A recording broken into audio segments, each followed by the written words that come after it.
Russia NATO நாடுகள் மீது தாக்குதல் நடத்தும் அப்படிங்கிற பயம் இப்போ நேட்டோ நாடுகள்கிட்ட பெரிய அளவுக்கு அதிகரிச்சிருக்குது. இதன் விளைவாக பார்த்தீங்கன்னா வியாழக்கிழமை இன்னைக்கு நேட்டோ நாடுகள் ஒரு மிகப்பெரிய போர் ஒத்திகையை ரஷ்யாவுக்கு எதிராக நடத்த போகிறாங்க.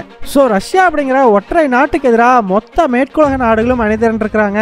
ஆனால் ரஷ்யா அதை பற்றியெல்லாம் கவலைப்படுற மாதிரியே இல்லைங்க. ஸோ இந்த வீடியோவில் நம்ம என்ன பார்க்க போகிறோம்னா, நேட்டோவுக்கு ரஷ்யா தாக்குதல் நடத்துவாங்க அப்படிங்கிற பயம் திடீர்னு எங்கிருந்து வந்தது, இந்த போர் ஒத்திகையில் அப்படி என்னதான் அவங்க பண்ண போகிறாங்க, இதற்கு ரஷ்யாவினுடைய பதிலடி என்ன, இந்த மாதிரி பல விஷயங்களை பற்றியும் ரொம்பவே டீட்டெயிலாக பார்த்துடலாம்.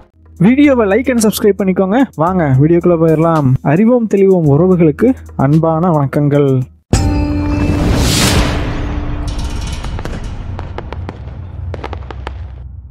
முதல் விஷயமா, கிட்டத்தட்ட கடந்த 30-35 வருடங்களா இல்லாத அளவுக்கு ஒரு மிகப்பெரிய போர் ஒத்திகையை நேட்டோ இன்னைக்கு பண்ண ஆரம்பிச்சிருக்கிறாங்க. இந்த போர் ஒத்திகையில் கிட்டத்தட்ட 90,000 நேட்டோ துருப்புகள் மற்றும் 50க்கும் மேற்பட்ட போர் விமானங்கள், போர் கப்பல்கள்னு சொல்லி பல ஆயுதங்களையும் களமிறக்கி இருக்கிறாங்க. ஸ்டெட்ஃபாஸ்ட் டிஃபெண்டர் 2024 அப்படிங்கிற பெயரில் நடக்கிற இந்த போர் ஒத்திகை கிட்டத்தட்ட அடுத்த 4 மாதம் தொடர்ந்து நடக்க போகிறதா சொல்லப்பட்டிருக்குது. அதாவது மே மாதம் வரைக்குமே நடக்க போகுது. இப்போ எல்லாருமே கேட்கலாம், ஏன்பா திடீர்னு இவ்வளவு பெரிய போர் ஒத்திகை நேட்டோ பண்ணுறதுக்கான காரணம் என்ன அப்படின்னு கேட்டிங்கன்னா, வேற என்னங்க இருக்க போகுது, எல்லாம் ரஷ்யாவை பற்றின பயம்தான். ஸோ ரஷ்யா பார்த்தீங்கன்னா ஐரோப்பிய கண்டத்து மேலே ஒரு தாக்குதல் நடத்தலாம் அப்படின்னு சொல்லி நேட்டோ பெரிய அளவுக்கு எதிர்பார்க்குறாங்க. அப்படி ஒரு தாக்குதல் நடத்தப்பட்டது அப்படிங்கிற பட்சத்தில் அதுக்கு டக்குன்னு எல்லா நேட்டோ நாடுகளும் ரெஸ்பாண்ட் பண்ணணும் இல்லையா, அதற்கான எக்ஸசைஸாக தான், ஒரு ப்ராக்டிஸ் மாதிரி தான் இந்த போர் ஒத்திகை அப்படிங்கிறது நடத்தப்படுது. ஸோ இந்த போர் ஒத்திகையுடைய முக்கிய நோக்கமே என்ன அப்படின்னு பார்த்தீங்கன்னா, அமெரிக்காவும் ஐரோப்பிய கண்டமும் தனித்தனியாக செப்பரேட்டாக இருக்காங்க இல்லையா, அவங்க ரெண்டு பேர்த்துக்கு நடுவில் ஒரு பெரிய அட்லாண்டிக் கடல் வேற குறுக்க இருக்குது. ஸோ ஒருவேளை ரஷ்யா ஒரு போரை திடீர்னு இந்த நேட்டோ நாடுகள் மேலே ஆரம்பிச்சிருச்சு அப்படிங்கிற பட்சத்தில் டக்குன்னு அமெரிக்கா மற்றும் மற்ற நேட்டோ நாடுகளில் இருக்கக்கூடிய படைகள் எல்லாத்தையும் ரஷ்யா பார்டருக்கு அனுப்பி வைக்கணும் இல்லையா. ஸோ அதை எப்படி பண்ணுறது அப்படிங்கிறத ப்ராக்டிஸ் பண்ணுறது தான் இந்த போர் ஒத்திகையுடைய முக்கியமான நோக்கமே. இதைய அவங்க எப்படி பண்ணுறதுக்கு பிளான் பண்ணியிருக்கிறாங்கன்னு பார்த்தீங்கன்னா, முதல்ல அமெரிக்கா அவங்களுடைய படைகள் மற்றும் ஆயுதங்களை ஐரோப்பிய கண்டத்தில் இருக்கிற ஏதோ ஒரு நாட்டுக்கு, முக்கியமாக ரஷ்யா பார்டருக்கு பக்கத்தில் இருக்கிற ஒரு நாட்டில் கொண்டு போய் இறக்கி ஆகணும். அப்படி இந்த ப்ராசஸ்க்கு அவங்க செலக்ட் பண்ணியிருக்கிற நாடு தான் ஜெர்மனி. நிறைய பேர் கேட்கலாம், ஏப்பா போலாண்டு ரஷ்யா பார்டர்லேயே இருக்குல்ல, அவங்க நாட்டில் கொண்டு போய் இறக்குனா என்ன அப்படின்னு சொல்லி. ஈவன் இந்த ரஷ்யா உக்ரைன் போரில் கூட போலாண்டுக்கு தான் எல்லா ஆயுதங்களும் அனுப்பி வைக்கப்பட்டு அங்கேருந்து உக்ரைனுக்கு கொண்டு போகப்படுது. ஆனால் ஒருவேளை ரஷ்யா அட்டாக் பண்ணுறதே போலாண்டே இருந்துட்டா, ஏன்னா பார்டர்லேயே இருக்கிறாங்க இல்லையா. அது மட்டும் இல்லை, போலாண்டு ஒன்றும் அவ்வளோ ஸ்ட்ராங்கான கண்ட்ரியும் கிடையாது. அதுவே ஜெர்மனி பார்த்தீங்கன்னா போலாண்டுக்கு அடுத்து ரஷ்யாவுக்கு பக்கத்திலே இருக்கக்கூடிய நாடு. அது மட்டும் இல்லை, ஓரளவுக்கு மிலிட்ரி ஸ்ட்ரென்த்து, அந்த ஆயுதங்கள் எல்லாமே உள்ள ஒரு நாடு. ஸோ அதனால தான் ஜெர்மனியை செலக்ட் பண்ணியிருக்கிறாங்க. ஸோ முதல்ல இந்த படை வீரர்கள், ஆயுதங்கள் எல்லாம் ஜெர்மனிக்கு கப்பல் வழியாக போய் இறங்கும். ஸோ ஜெர்மனி தான் இங்கே ஒரு ஹப்பு மாதிரி. அதன் பிறகு ஜெர்மனியிலிருந்து ரஷ்யாவோட பார்டருக்கு தரை வழியாக வந்து இவங்க பயணிப்பாங்க. இந்த ஒரு பர்டிகுலர் ப்ராசஸை தான் இந்த ஸ்டெட்ஃபாஸ்ட் டிஃபெண்டர் 2024 அப்படிங்கிற போர் ஒத்திகையில் கம்ப்ளீட்டாக ப்ராக்டிஸ் பண்ணி பார்க்க போகிறாங்க. அது மட்டும் இல்லை, நேட்டோவுக்கு ரஷ்யா மேலே இருக்கிற ரொம்ப முக்கியமான பயத்துள்ள ஒன்று எது அப்படின்னு பார்த்தீங்கன்னா, சுவால்கி கேப் அப்படின்னு சொல்லப்படக்கூடிய போலாண்டையும் மற்ற பால்டிக் ஸ்டேட்ஸான லத்வியா, லிதுவேனியா, எஸ்தோனியாவையும் கனெக்ட் பண்ணக்கூடிய ஒரு சின்ன வழிப்பாதையை ரஷ்யா பிளாக் பண்ணிருமோ அப்படிங்கிறது தான். ஸோ இந்த சுவால்கி கேப்னா என்ன, அதை ரஷ்யா பிளாக் பண்ணால் என்ன நடக்கும் அப்படிங்கிறதில் எக்ஸ்பிளைன் பண்ணி ஆல்ரெடி ரொம்ப டீட்டெயில்டாக ஒரு வீடியோ போட்டிருக்கோம். அந்த வீடியோட லிங்க் டிஸ்கிரிப்ஷனில் கொடுக்குறோம், மிஸ் பண்ணாமல் போயிட்டு பாருங்கள். ஒருவேளை ரஷ்யா இந்த சுவால்கி கேப்பை லாக் பண்ணிட்டாலுமே கூட அந்த சைடு இருக்கக்கூடிய நாடுகளான லத்வியா, லித்துவேனியா, எஸ்தோனியா நாடுகளுக்கு தேவையான ஆயுதங்கள் மற்றும் உதவிகளை எப்படி கொடுக்கறது அப்படிங்கிறதையும் இந்த பர்டிகுலர் போர் ஒத்திகையில் இந்த நாடுகள் ப்ராக்டிஸ் பண்ணி பார்க்க போகிறதா சொல்லப்படுது. இந்த போர் ஒத்திகையை பற்றி ரஷ்யா கிட்ட கேட்டப்போ அவங்க என்ன சொல்லியிருக்கிறாங்கன்னா, அமெரிக்கா மீண்டும் இந்த உலக நாடுகளை எல்லாம் பனிப்போர் காலகட்டத்துக்கே கூட்டிகிட்டு போக முயற்சி பண்ணிக்கிட்டு இருக்கிறாங்க. நாங்கள் அமெரிக்கா கூட எந்த ஒரு பிரச்சனையும் வேண்டான்னு நினைக்கிறோம், ஆனால் அமெரிக்கா பிரச்சனையை மட்டும்தான் விரும்புகிறாங்க, இதை நாங்கள் வன்மையாக கண்டிக்கிறோம் அப்படிங்கிற மாதிரி சொல்லியிருக்கிறாங்க. இப்போ எல்லாருமே கேட்கலாம், ஏன்பா இந்த போர் ஒத்திகைக்கும் பனிப்போர் காலகட்டத்துக்கும் என்ன சம்பந்தம், எதனால் ரஷ்யா அப்படி சொன்னாங்க அப்படின்னு கேட்டிங்கன்னா, கடைசியாக நேட்டோ நாடுகள் இவ்வளவு பெரிய ஒரு போர் ஒத்திகையை நடத்தினது அப்படிங்கிறது கடந்த 1988ஆம் ஆண்டு தான்.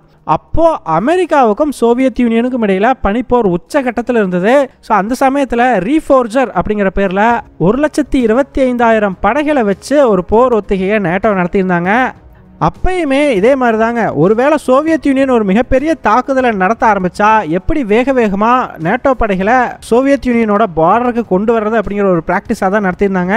இப்பயும் அதே மாதிரி தான் நடத்துகிறாங்க இல்லையா? ஸோ இந்த ஒற்றுமையினால தான் ரஷ்யா வந்து அப்படி சொல்லியிருந்தாங்க. இப்போ எல்லாத்துக்கும் ஒரு மிகப்பெரிய டவுட் வரலாம்.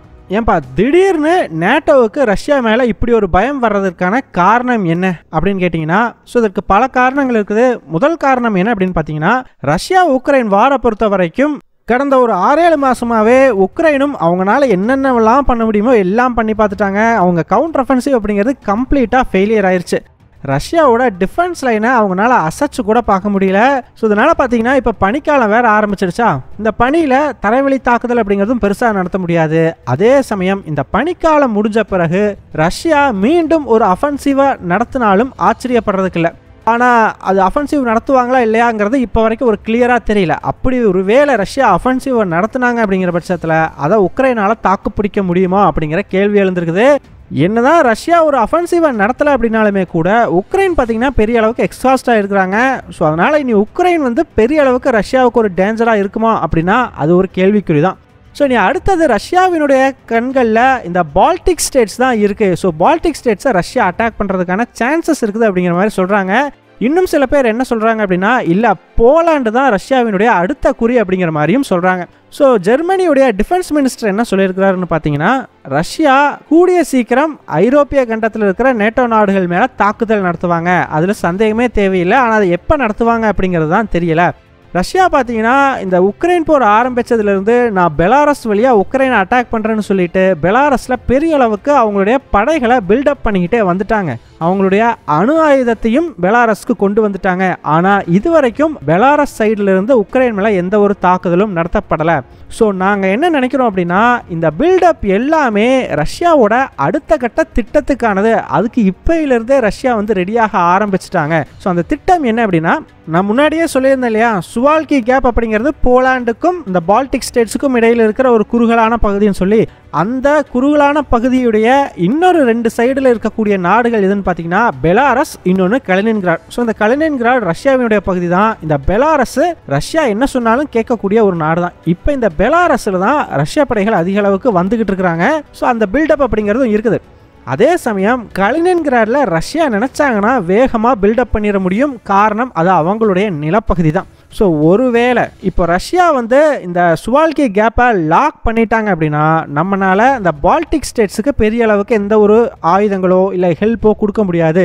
ஸோ அப்படி டக்குன்னு லாக் பண்ணிவிட்டு அவங்க மேலே ஒரு தாக்குதலை நடத்தினா அந்த பால்டிக் ஸ்டேட்ஸ்லாம் ரொம்ப நாளைக்கு தாக்கு பிடிக்க மாட்டாங்க. உக்ரைன் கூட பார்த்திங்கன்னா ஒரு பெரிய நாடு, ஆனால் அந்த பால்டிக் ஸ்டேட்ஸ்லாம் பார்த்தீங்கன்னாலே தெரியும் ரொம்ப குட்டி குட்டி நாடுகள் தான். ஸோ அந்த ஒரு பயம் இப்போ வந்து நேட்டோ மத்தியில் வந்திருக்குது. இதை தான் ஜெர்மனியினுடைய டிஃபென்ஸ் மினிஸ்டரும் ஓப்பனாக சொல்லியிருக்கிற. அப்படி இதனால தான் ஒருவேளை இந்த பால்டிக் ஸ்டேட்ஸ் தாக்கப்படுது அப்படிங்கிற பட்சத்தில் ஃபின்லாந்து மற்றும் ஸ்வீடன் மாதிரியான நாடுகள் நேட்டோ பக்கம் இருந்தால் அவங்களுக்கு இன்னுமே ஹெல்ப்ஃபுல்லாக இருக்கும். காரணம் அந்த நாடுகள் மூலமாகவும் இந்த நாடுகளுக்கு தேவையான படைகளையும் ஆயுதங்களையும் கொண்டு போய் சேர்க்க முடியும். ஸோ அதனால தான் நேட்டோவில் அவங்கள சேர்த்துக்கிறதுக்கு பல முயற்சிகள் எடுத்து ஃபின்லாண்டை அன்னைக்கே சேர்த்துட்டாங்க. ஆனால் ஸ்வீடனை இவ்வளவு நாளாக அவங்களால சேர்க்க முடியாமல் இருந்தது. அதற்கு காரணம் துருக்கி அரசாங்கம் ஒப்புதல் கொடுக்க மறுத்துட்டாங்க. ஆனால் நேட்டோவை பொறுத்த வரைக்கும் ஸ்வீடன் ரொம்பவுமே முக்கியம். அதனால தான் ஈவன் ஸ்வீடன் இப்போ நேட்டோவில் மெம்பராக சேர்றதுக்கு முன்னாடியே அவங்கள இந்த ஒரு பெரிய ஒத்திகையில் சேர்த்துக்கிட்டாங்க. ஸோ இந்த ஸ்டெட்ஃபாஸ்ட் டிஃபெண்டர் 2024 அப்படிங்கிற போர் ஒத்திகையில் ஸ்வீடனும் சேரப்போகிறதா போன வாரமே அறிவிச்சிட்டாங்க.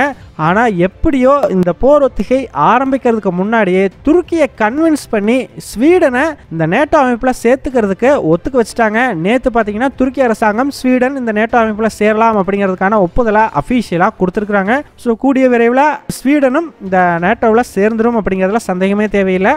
சிம்பிளாக பார்த்தீங்கன்னா மொத்த மேற்குலக நாடுகளுமே ரஷ்யா அப்படிங்கிற ஒற்றை நாட்டுக்கு எதிராக இப்போ அணிதிரண்டிருக்கிறாங்க.